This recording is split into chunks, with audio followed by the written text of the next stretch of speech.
Fala pessoal, nessa questão ele dá pra gente, no plano cartesiano, o desenho de um triângulo ABC e ele pede para você calcular a área desse triângulo e demonstrar que o triângulo é retângulo. Vamos começar pelo item A, né? E para você demonstrar que esse triângulo é retângulo, você tem basicamente dois caminhos.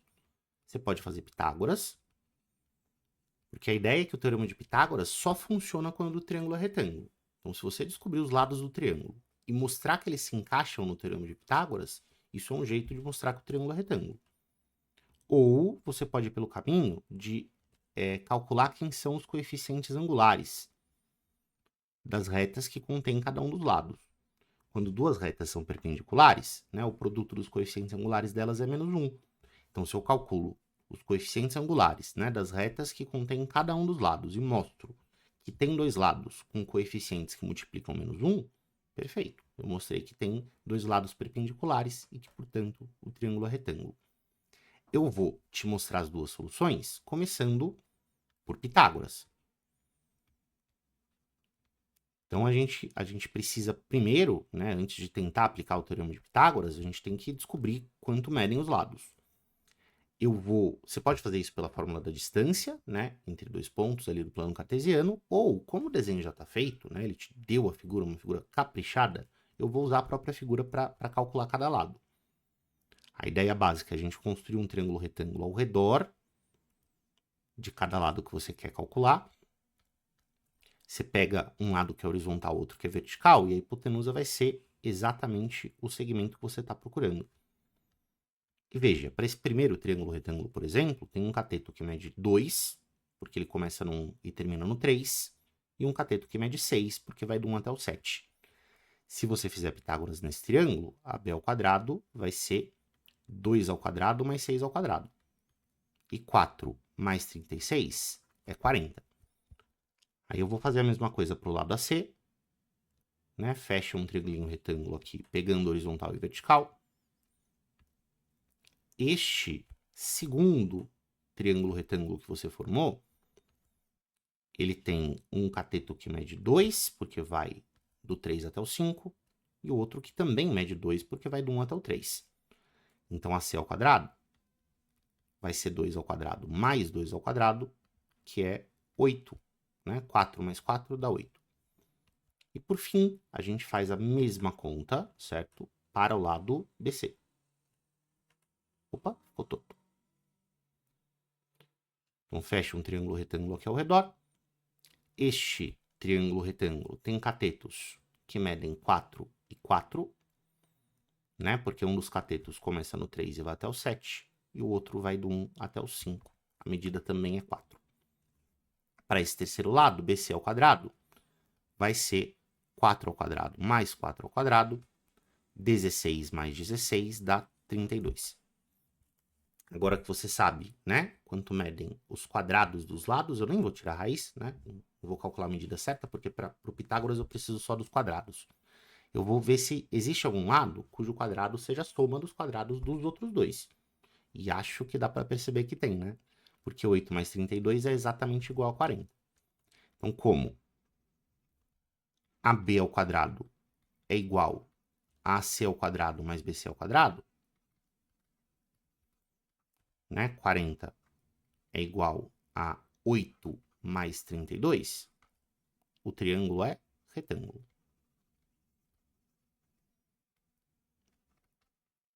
O triângulo é retângulo né, o AB é a hipotenusa. Então, o ângulo reto fica aqui no vértice C. Isso foi o que a gente tirou de conclusão do item A. Beleza? Se você quisesse fazer por retas, beleza, funciona também. Então, a sua segunda solução seria calcular os coeficientes angulares. Lembra que coeficiente angular de uma reta é a medida da inclinação dessa reta, né? A tangente do ângulo que ela forma com a horizontal.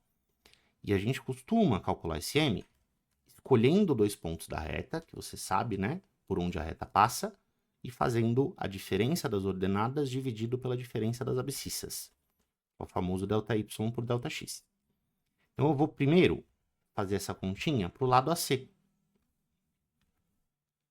O m do lado AC seria ΔY sobre ΔX, né, entre os pontos A e C. Então, o ponto C, ponto A, vamos em ordem, né? Ponto A é o ponto 1, 3. O ponto B é o ponto 7, 1. E o ponto C é o ponto 3, 5. Então, fazer o coeficiente angular da reta C é fazer y do C menos y do A, esse é o ΔY, e dividir pela diferença entre os x's. O y do C é 5, o y do A é 3, né? E os x's são 3 e 1. Essa conta, gente, vai ficar 2 sobre 2, que é 1. Vou fazer a mesma conta para o BC, né? Aí a conta para o BC vai ser o ΔY sobre ΔX entre os pontos B e C. Então, y de um menos y do outro. X de um menos x do outro.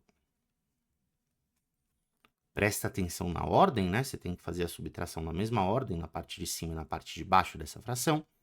Se eu fiz B menos C em cima, tem que ser B menos C embaixo. E aí, o y do ponto B é 1, o y do ponto C é 5. O x do ponto B é 7, o x do ponto C é 3. Então, essa conta vai ficar menos 4 sobre 4. E o coeficiente angular da reta BC vai ser igual a menos 1. Opa! Como o coeficiente angular de AC vezes o coeficiente angular de BC, né? 1 vezes menos 1 dá menos 1. As retas AC e BC são perpendiculares. As retas AC e BC são perpendiculares.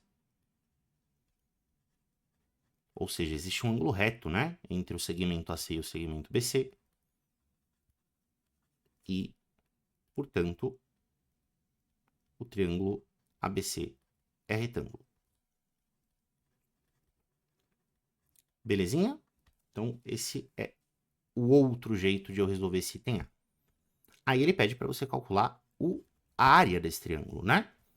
E, bom, o nosso esquema padrão para você calcular a área é usar o teorema do cadarço, certo? A gente monta uma tabelinha ali com as coordenadas dos vértices. Primeiro a coordenada do vértice A, que é 1, 3.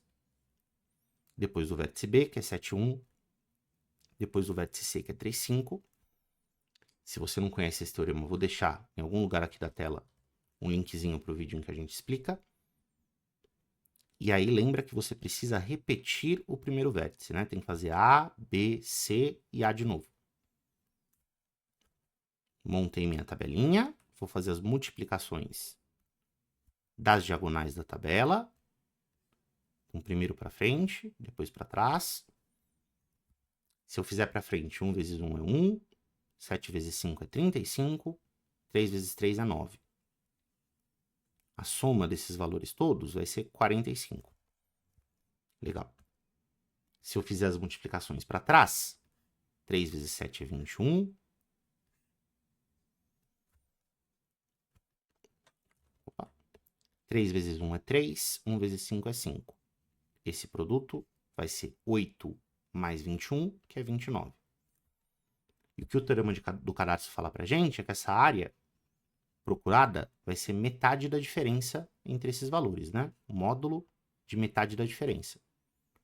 Eu vou fazer o valor que você obteve na soma da direita, que é 45, menos o valor que você obteve na soma da esquerda, que é 29, dividir por 2 e tirar o módulo, né? Porque o sinal dessa área não pode ser negativo.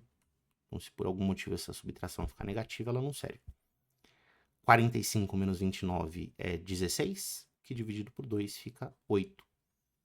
Então, a sua área é igualzinho a 8 unidades de área do plano cartesiano. Essa seria a resposta do item B. Beleza? Tem também, né? Assim como no item A a gente teve uma solução por geometria plana, vamos dizer assim, né? E outra por analítica, o item B também tem. A solução analítica seria você fazer o cadarço, mas tem uma outra ideia bastante interessante que usa o resultado do item A, né? É bem é importante você lembrar que em questões discursivas de matemática é comum que o item A sirva de escadinha para o item B. Né? O resultado do item A ajuda você de alguma maneira a chegar no resultado do item B. E como é que isso poderia ajudar? Bom, o item A mostrou para você que o triângulo é retângulo. E se o triângulo é retângulo, tem um jeito fácil de calcular a área. Porque se você deixar esse triângulo apoiado sobre um dos catetos, o outro cateto vai ser a altura. Né? Então, se você tem um cateto Bzinho aqui embaixo, o cateto Azinho vai ser a própria altura. E para você calcular a área, basta você fazer cateto vezes cateto dividido por 2. Então, a conta base vezes a altura sobre 2, que funciona para todos os triângulos, se o triângulo for retângulo, usa só as medidas dos lados, né? Você não precisa buscar a altura. E como você já descobriu que o triângulo é retângulo, a gente pode usar isso daí, esse recurso, né? Os catetos são AC e BC. O cateto AC mede raiz de 8, porque o triângulo é retângulo, já fizemos essa continha, né? AC ao quadrado dá 8, então AC é raiz de 8. BC é raiz de 32. E isso fica dividido por 2. Dá até para você dar uma simplificadinha antes de multiplicar. Ajuda um pouquinho. Ou você multiplica tudo dentro da raiz mesmo e já era. 8 vezes 32. Bom, 32 vezes 2 fica 64. Vezes 2 de novo, 128. Vezes 2 de novo, 256. A raiz de 256 é 16. E a metade de 16 é 8. Beleza? Então, mesmíssima resposta nas duas possíveis soluções. E aí você pode escolher a sua preferida. Espero que você tenha gostado da resolução. Até mais.